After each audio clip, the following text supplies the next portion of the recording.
السلام میرا ورحمۃ نام اللہ. زاہد ہے، میں کراچی سے تعلق ہے. جی میرا سوال ہے، فرض کے بعد جو تسبیح کی جاتی ہے تو اگر فرض کے بعد کی جائے زیادہ ثواب ہے یا اس کے پوری نماز کے بعد تسبیح کی جائے ثواب زیادہ ہے؟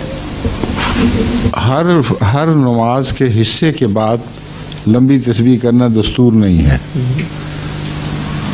فرض کے بعد حضرت صلی اللہ علیہ وآلہ وسلم تھوڑی دیر بیٹھا کرتے تھے جس میں یہ دعا کیا رب وہ ہے اللہم انت السلام و منک السلام تبارک یا ذا الجلال والاکرام.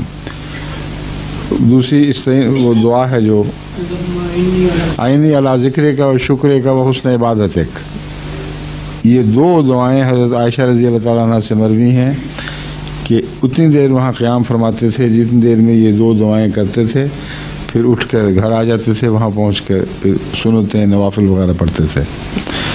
تو تھوڑا ذکر مان بعد یہ تو ثابت ہے رسول اللہ علیہ وسلم سے، مگر یہ کہ صحابہ بیٹھ جائیں لمبے عرصہ ذکر میں، پھر اٹھ کے دعا سنتے شروع کر دیں، پھر بیٹھ جائیں، پھر نوافل شروع کر دیں، یہ دستور نہیں ہے.